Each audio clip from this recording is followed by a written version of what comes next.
para sa akin, sa mga nangyayari ngayon, sa mga... Feeling ko kasalanan din ng mga ano eh. Para sa akin, kasalanan din ng isang mga Pilipino eh.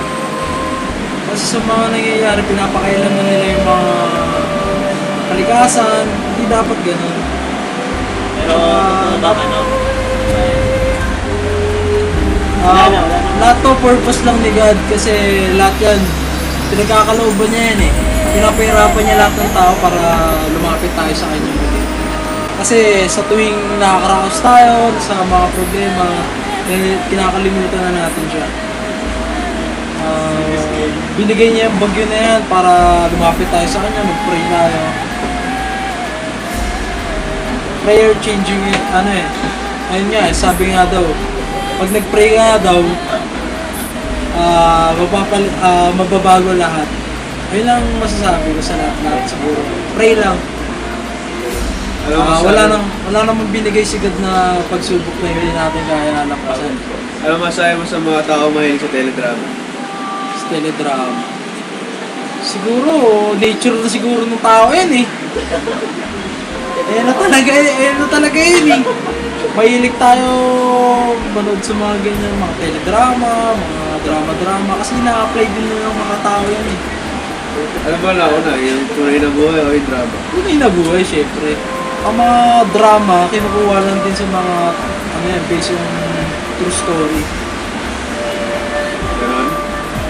Tapos ako. Alam mo yun? Kailangan nilang makakilala agad. Relasyon. Lahat din kasi pagka ano eh, Bible, lahat ng mga tanong sa buhay, nasa Bible lang kailangan mo magbasa ko.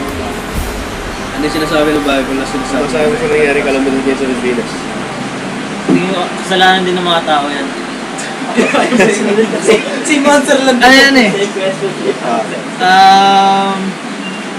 Disiplina lang. Kailangan natin. Sa tingin mo Kasi dahil sa basura kaya nagkakaroon ng kalamidad? Kung marunong tayo magtapon sa tamang basurahan, di sana magkaaga ito. Makikita mo naman ngayon, puro ano na, tambakan na ng basura halos yung lugar ng mga Pilipinas. May dump site tayo. Diyan nga lang sa malapit sa hostel eh. Di ba? Yung sa gilid, di ba meron doon? Bundok na. Ganun na. Tapos minsan kasi may mga taong ano eh, gahaman. Paano gahaman? Kasi may nabasa ko dati sa Facebook. Yung ginagawa sa Espanya yun, alam ko eh.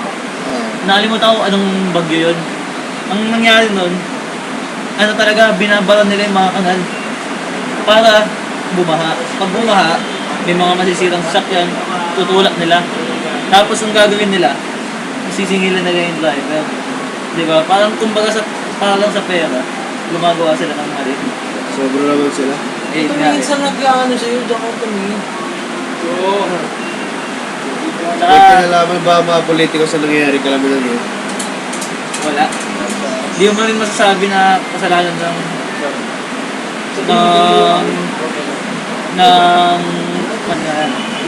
sa galing sa politika. Hindi.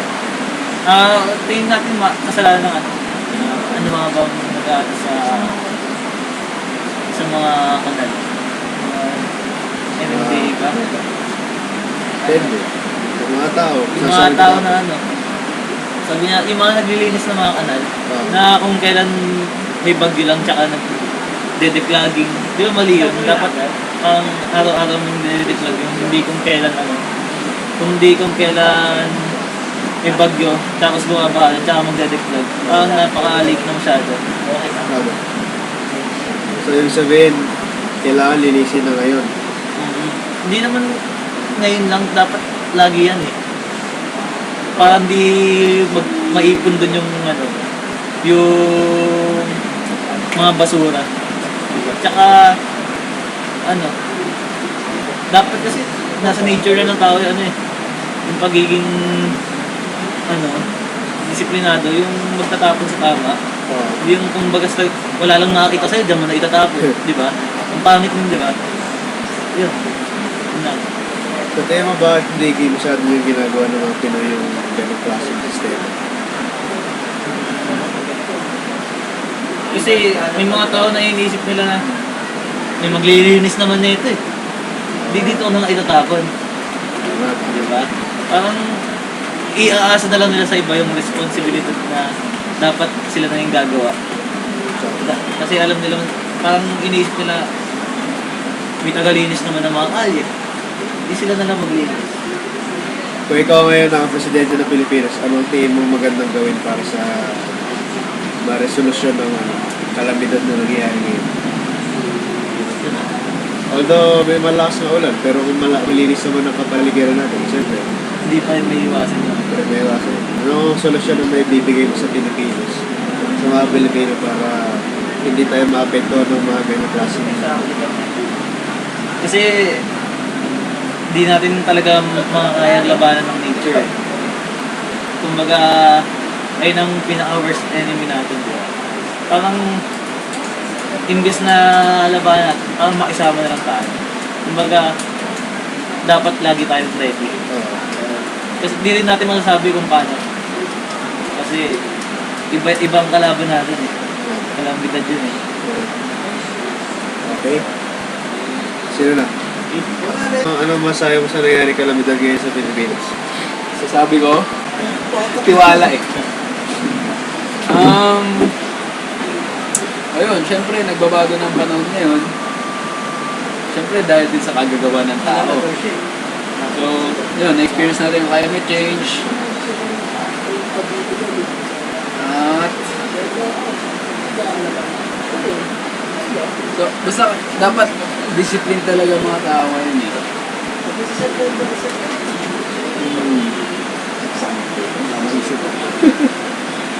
Okay lang.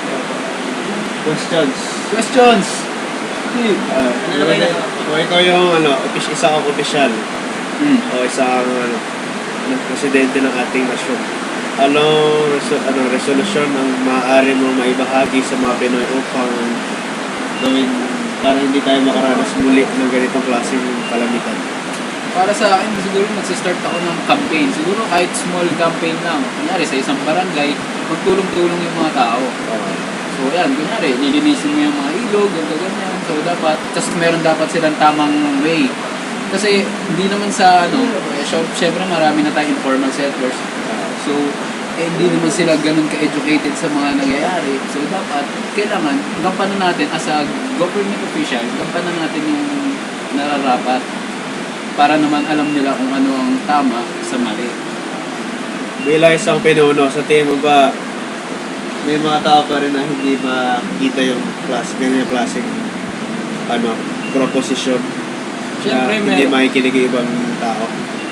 Siyempre, meron din. So, siyempre yung iba, nag-take advantage din yan eh. Siyempre, sa kakulangan ngayon sa buhay, nakagawa sila ng ibang bagay na hindi makakatulong sa nangyayari sa atin ngayon. Bilang sa mamamayan, sa tingin mo ba may kinalaman ng politiko sa mga nangyayari? Pwedeng may kinalaman din sila kasi syempre hindi mo naman maiiwasan ng corruption eh. So, kumbaga, nagbigay ka ng isang fund sa lugar na to, syempre hindi naman buo yun ilalaan para doon sa project. Kunwari, yung project mo para sa mga declogging ganyan. So, syempre, minimize nila yung output ng project. Maraming salamat, Mr. Kevin Icabalos. Salamat, tol.